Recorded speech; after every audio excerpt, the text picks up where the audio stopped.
Hello दोस्तों, आज हम लोग पढ़ने वाले हैं अलस कथा पाठ, जो आपका संस्कृत का 10वां संस्कृत का तीसरा पाठ है। आज हम लोग उसको जानेंगे। तो सबसे पहले हम लोग इस चैप्टर में क्या पढ़ने वाले हैं उसके बारे में हम पहले जान लेते हैं। बहुत दम जानदार शानदार से जानेंगे इस चैप्टर को, और आज आपको पता चल जाएगा कि कितने लोग आलसी होते हैं। उसमें से आप लोग भी शामिल होंगे, मतलब कुंभकर्ण जैसा सोते होंगे। वो सब इसमें आज आपको पता चल जाएगा। इससे जैसे आपको क्या पता चलेगा कि ये अलस कथा पाठ से हमको इसमें गुण का भी बारे में वर्णन किया गया है और इसमें दोष के बारे में भी वर्णन किया गया है। तो आपको यहाँ पर ही जो है व्यंग जो लिखा गया है, ये कहानी हम लोग हंसते हुए मुस्कुराते हुए मतलब इसको पढ़ेंगे, संघर्ष करेंगे, मेहनत करेंगे। क्योंकि ऐसे कहा जाता है, तू हंस तू मुस्कुरा, तू हंस तू मुस्कुरा, पर रोना कम कर दे। तू हंस तू मुस्कुरा, पर रोना कम कर दे, और अगर तू जिंदा है तो जिंदगी की नाक में दम कर दे। इसमें जो कहा गया है कि आप देख सकते हैं कि यदि जो रहिएगा तो आप जीवन में कुछ नहीं कर पाएंगे। इसलिए आलसपन को हटाइए और बिल्कुल फरहर नियन एकदम लग जाइए कि मतलब हमको तैयारी कर रहे हैं, हमको 10th का तैयारी करना है। और बहुत सिंपल सरल भाषा में एकदम आपको एक बार पूरा कहानी सुनिएगा, और पूरा ऑब्जेक्टिव भी बना सकते हैं आप, सब्जेक्टिव भी बना सकते हैं, बशर्ते कि आप ध्यान से सुनेंगे। तो चलते हैं, शुरू करते हैं। अलस कथा पाठ जो है सबसे पहले पूछेगा कि अलस कथा पाठ जो है किसने लिखा है। तो विद्यापति पूछेगा, विद्यापति का जन्म कहाँ हुआ है। तो आपको बिहार में ही हुआ है। बिहार के कौन सा जिला में। तो मधुबनी जिला में। मधुबनी जिला के कौन सा गांव में। तो विसापी गांव में आपको आंसर करना है। उसके बाद में कहेगा कि अलस कथा पाठ जो है किस ग्रंथ से लिया गया है। तो पुरुष परीक्षा नामक कथा ग्रंथ से लिया गया है। देख लीजिए, पुरुष परीक्षा नामक कथा ग्रंथ से लिया गया है। और पुरुष परीक्षा नामक कथा ग्रंथ में कहेगा किसका वर्णन है। तो पुरुष परीक्षा नामक कथा ग्रंथ में मानव के गुण और उनके दोषों का निराकरण कैसे किया जाए, यानी उसका गुण और उसका दोष का निराकरण कैसे किया जाए, उसके बारे में वर्णन है। यानी गुण का भी वर्णन है, और उसका दोष यदि जो हो गया किसी आदमी में तो उसका निराकरण कैसे करेंगे, उसका भी वर्णन है। कहेगा विद्यापति किस प्रकार के कवि हैं। तो आपको करना है मैथिली कवि हैं। ये देखिए आपका मैथिली कवि हैं। उसके बाद में कहेगा कि वीरेश्वर कहाँ के मंत्री था। तो वीरेश्वर जो था वो मिथिला के कवि था। कहाँ के मंत्री था। तो मिथिला के मंत्री था। कहेगा वीरेश्वर कहाँ के मंत्री था। तो मिथिला के मंत्री था। कहेगा कि मिथिला के मंत्री था और उनका स्वभाव दानशील था। दानशील के मतलब ये हुआ कि वो स्वभाव से दानी थे, यानी कि जो आलसी लोग जो था, जो गरीब लोग था, वही हुआ। झोला कंबल बांटना मतलब खाना खोरा के देना, रहने का भी व्यवस्था किया था। तो वो उसी प्रकार से ये देख लीजिए, स्वभाव दानशील था और आलस्यों को खाने और रहने का भी व्यवस्था किया था। यानी शर्ट टांगा पैंट जो भी है वो उसको भी देता था, खाने का भी व्यवस्था कर दिया था, रहने का भी व्यवस्था कर दिया था। आप सोच के देखिए, इतना सारा सुविधा किया था। तो आपको हम कहेंगे इसका स्वभाव जो था बिल्कुल दानशील था, यानी कि दानी था स्वभाव से। तो इसमें से हम जानेंगे कि जो वहाँ पर नियोजित पुरुष, जो वीरेश्वर नाम का मंत्री जो था, वहाँ पर बहुत सारे लोगों को, योग्य पुरुष को नियोजित किया था। योग्य पुरुष मतलब जो टैलेंट हो, पढ़ा लिखा हो, शिक्षित हो, कामगार हो, आलसी ना हो, फुर्तीला हो, जो खिला उला सकता है गरीबों को, मतलब आलस्यों को खिला सकता है, वैसे लोगों को वहाँ पर आमंत्रित किया था, मतलब नियोजित किया था। तो कहता है नियोजित पुरुषों ने आलस्यों की परीक्षा आलसशाला में आग लगाकर किया। लेकिन हम जानते हैं कहानी। कहेगा अलस कथा पाठ कहाँ से लिया गया है। तो पुरुष परीक्षा नामक कथा ग्रंथ से लिया गया है। पुरुष परीक्षा नामक कथा ग्रंथ को कहेगा के लिखा है। तो विद्यापति, क्योंकि अलस कथा पाठ लिखे हैं विद्यापति। तो कहेगा पुरुष परीक्षा नामक कथा ग्रंथ में किसका वर्णन है। तो मानव के गुण और दोष के बारे में वर्णन है। उसका दोषों का निराकरण कैसे किया जाए उसका वर्णन है। उसके बाद में इसमें ये चीज़ है कि जब आलस्यों को जब दान करता था, मतलब कि भोजन रहने का व्यवस्था, तो वैसे स्थिति में जो दूसरा पुरुष जो था, मतलब वो दूसरा पुरुष जो था, ये आलस्यों को भोजन करते हुए देख करके उसको बहुत जलन होता था। यानी उसको लगता था, बताओ हम दिन भर काम करते हैं, हम दिन भर कमाते हैं, फिर भी इतना बढ़िया से भोजन हमको नहीं मिलता है, और ये आदमी जो है वो कुछ काम भी नहीं करता है और इसको बढ़िया बढ़िया भोजन भी मिल जाता है। सुबह में नाश्ता मिलता है, दोपहर में खाना मिलता है, फिर आपका 2-3 बजे खाना मिलता है, फिर शाम पहर नाश्ता मिलता है, फिर रात पहर खाना मिलता है। इतना सारा खाना मिलता है, ये सब खा खा के तो मतलब मोटा जाएगा। इसलिए जो दूसरा लोग जो था उसका मतलब कि खाना खुराकी और रहन सहन को देख करके उसको जलन हुआ। ऐसे भी कहा जाता है कि कौन ऐसा आदमी है जो दूसरे को सुख कर देख करके कौन नहीं जलन होता है। यदि जो आप आदमी हैं तो आपको भी जलन होगा, यदि जो आप आदमी हैं तो आपके अंदर भी बुराई करने शिकायत करने के भी गुण होगा। यदि जो आप आदमी हैं तो आप सोच के देखिए आपके अंदर भी लोभ होगा। आदमी के डेफिनेशन यही है। तो उसी ढंग से जो है इसका देख करके मतलब कि भोजन ग्रहण करते हुए देख करके जो दूसरा लोग था उसको जलन हुआ, और वो भी जो है कृत्रिम आलस्य बना करके मतलब बनावटी आलस बना करके और वहाँ पर ही जा करके वो भी भोजन ग्रहण करने लगा। ऐसे 10 दिन हुआ, 15 दिन हुआ, महीना दिन होते होते पूरा आलस साला भर गया। आलस साला मतलब क्या होता है? आलस मतलब जो आलसी लोग जो था, और साला मने घर, आ एगो साला मतलब औसन का वाला हुआ है रिलेशनवा वाला जो होता है वो भी साला होता है। तो आप देख सकते हैं कि आलस साला, तो आपको ध्यान रखना है कि साला मने यहाँ घर यूज़ करना है, जहाँ पर आलस्यों को रखा जाता था उसको आलस साला कहते हैं। तो आप देख सकते हैं कि उसके बाद से जैसे ढेर सारा जब आदमी हो गया तो बहुत सारा भोजन बनने लगा। उससे जो नियोजित पुरुष था उसको एकदम आँख बहुत आश्चर्यचकित हुआ। एकदम मतलब उसको लगा कि बाप रे, इतना सारा आलसी, क्या पूरा एरिया का पूरा आलसी लोग यहीं पर ही आ गया? इतना सारा आलसी नहीं हो सकता है। उसने वीरेश्वर मंत्री को बुलाया और कहा देखिए महाराज, यदि जो आप ऐसी स्थिति में यदि जो आप बांटते रहिएगा तो आपको फिर कमंडल लेकर के निकलना पड़ जाएगा, आपके यहाँ कुछ नहीं बचेगा, सब लूट लाट के ये सब खा जाएगा जैसन जैसन जुट गया है।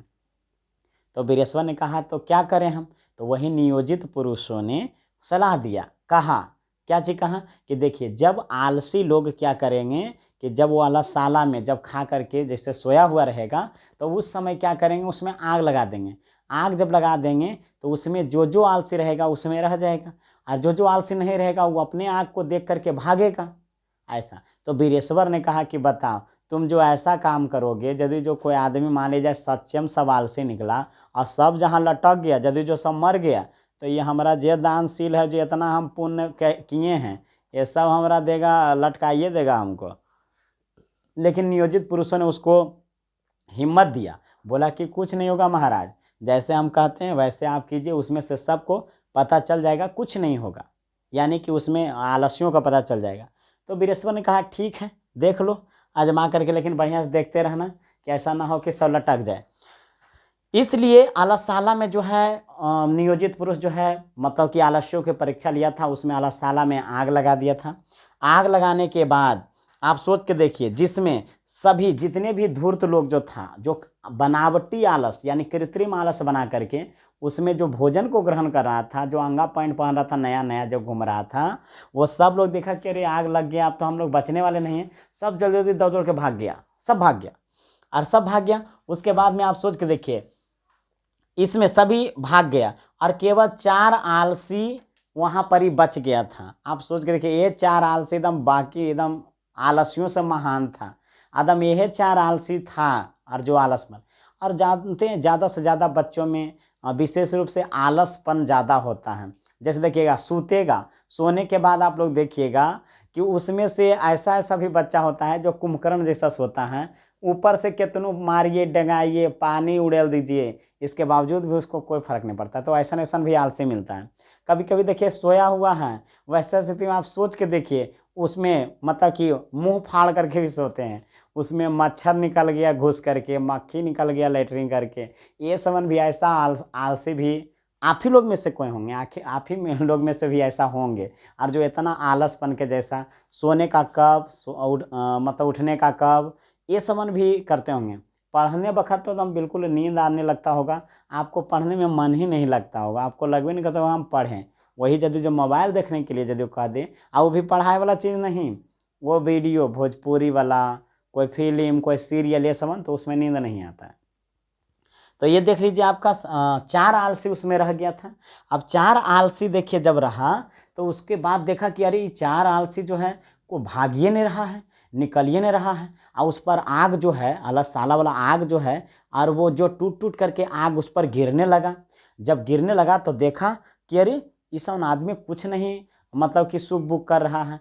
तब क्या करता, पहला आलसी जो पहला आदमी था, वो पहला आलसी कहता है कि अरे ये कैसा कोलाहल है, ऐसी ढाक करके सोया हुआ है और कह रहा है अरे ये कैसा कोलाहल है। तो दूसरा कहता है कि घर में आग लग गया है, दूसरा जो कहता है कि घर में आग लग गया है। तीसरा कहता है कोई धार्मिक पुरुष जो है वीरेश्वर के जैसा नहीं है, जो भीगी चटाई ला करके और हमारे ऊपर डाल दे, यानी हमारे ऊपर ओढ़ा दे, ऐसा तीसरा आदमी ने कहा। चौथा आदमी कहा, जो चौथा आलसी था, उसने कहा अरे बाचा लो, कितना बोलते हो, चुप क्यों नहीं रहते हो और चुपचाप सूतो। वहाँ जो होता है वो ओढ़ पोढ़ करके सूत जाता है।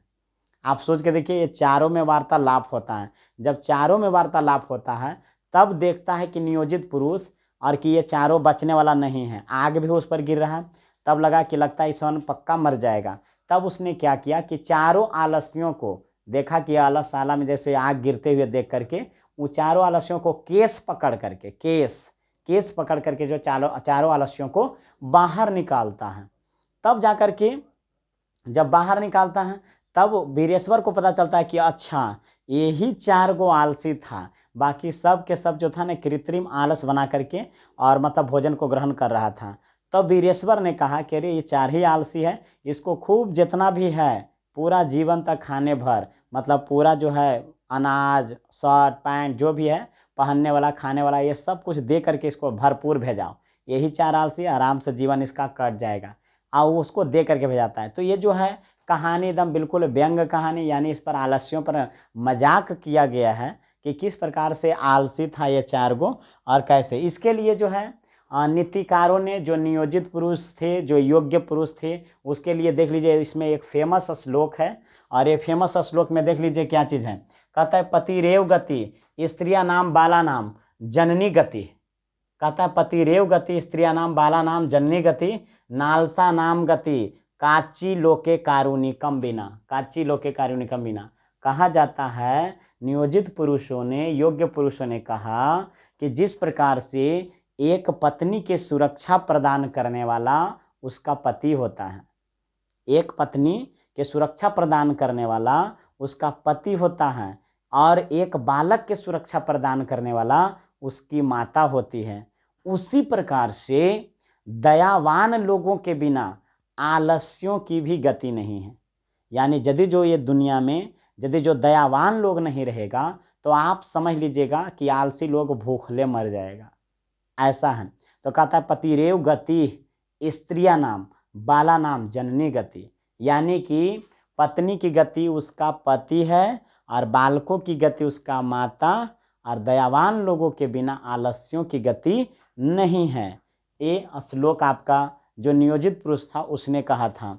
अब जान लेते हैं इसमें सारा ऑब्जेक्टिव जान लेते हैं। आप 2 मिनट में सब ऑब्जेक्टिव कर लेंगे। सबसे पहले कहेगा कि अलस कथा पाठ के लिखा, तो आपको आंसर करिए। के लिखा विद्यापति। विद्यापति किस प्रकार के कवि है, तो मैथिली कवि। अलस कथा पाठ कहाँ से लिया गया, तब पुरुष परीक्षा नामक कथा ग्रंथ से लिया गया है। पुरुष परीक्षा नामक कथा ग्रंथ को किसने लिखा, तो विद्यापति लिखे। उसके बाद में कहेगा कि मिथिला के मंत्री कौन था, तो वीरेश्वर। वीरेश्वर का मतलब कि स्वभाव कैसा था, तो दानशील। और वहाँ पर नियोजित पुरुष ने और मतलब कि आलस्यों की परीक्षा कैसे लिया, तो अलसशाला में आग लगा करके लिया। कहेगा इस पाठ से हमको क्या शिक्षा मिलती है, तो इस पाठ से हमें यह शिक्षा मिलती है क्योंकि इसमें मतलब कि मनुष्य के दोषों का निराकरण कैसे किया जाता है उसके बारे में इसमें बतलाया गया है, तो ये हमको शिक्षा मिलती है। इसमें किसका आलस कथा पाठ में किसका वर्णन है, तो मानव के गुणों के बारे में वर्णन है और उसके दोषों का निराकरण कैसे किया जाए उसका वर्णन है। 4 आलसी था। पहला आलसी कहेगा कि प्रथमम पुरुष किम अब्दत, पहला पुरुष क्या बोलता है, तो आपको आंसर करना अग्नि लग्नोस्ति। उसने कहा था घर में आग लगी हुई, मतलब आग लगा हुआ है। द्वितीय पुरुष किम अब्दत, दूसरा पुरुष क्या बोला था कि अग्नि। पहला पुरुष बोला था कथ्यम कोलाहलम, कैसा कोलाहल है। द्वितीय पुरुष बोला था मतलब कि अग्नि लग्नोस्ति, मतलब घर में आग लगा हुआ है। तृतीय पुरुष ने बोला था कॉपी धार्मिक को नास्ति, कोई धार्मिक पुरुष ऐसा नहीं है और वीरेश्वर के जैसा जो हमको भीगी चटाई ला करके ओढ़ा दे। और चतुर्थ पुरुष बोला था कि तुस्निम, यानी कि अरे वचनानी, मतलब कि तुस्निम ऐसा कहा था कि अरे बच्चा लोग तुम लोग कितना बोलते हो, चुप क्यों नहीं रहते हो। तो तुस्निम बोला था, यानी चौथा पुरुष जो है तुस्निम बोला था। इसमें से जितना भी है, जितना भी घुरा फिरा करके जो भी आपका ऑब्जेक्टिव पूछा जाएगा, आपका इसी ऑब्जेक्टिव से आपको सारा कुछ आ जाएगा। इसमें और किसी प्रकार के कोई ऑब्जेक्टिव नहीं बनेगा। ये आपको हम आज लेक्चर दिए हैं, मतलब कि इसमें आपको हम समझाए हैं अलस कथा पाठ। फिर से आपका इसका ऑब्जेक्टिव यदि जो आप कमेंट बॉक्स में लिखेंगे कि हाँ इसका ऑब्जेक्टिव करा दीजिए, और फिर हम इसको सब्जेक्टिव लेकर के भी आएंगे। मतलब एक पार्ट को हम 3-3 वीडियो करके बना देंगे, यानी ऑब्जेक्टिव स्पेशल रहेगा। कितना जितना भी सवाल इससे बनेगा, कैसे कैसे पूछता आपका एग्जामिनेशन, वो करवा देंगे। इसका सब्जेक्टिव कैसे बनेगा वो चीज़ हम आपका सारा करवा देंगे। और उसके बाद में ये जो लेक्चर है ये हम आपको बतलाए हैं, इसी से आपका सब्जेक्टिव हम अपने भाषा में आपको हम करवाएंगे। बिल्कुल किताबी भाषा नहीं रहेगा, बिल्कुल आसान लगेगा। आप 1-2 बार भी यदि ये जो हम बोले होंगे, यदि आप बढ़िया से सुने होंगे तो आसानी से आप समझ गए होंगे। तो चलिए मिलते हैं अगले वीडियो में। आज के लिए थैंक यू। हंसते रहिए, मुस्कुराते रहिए और देखते रहिए आपका लक्ष्य एजुकेशन। धन्यवाद।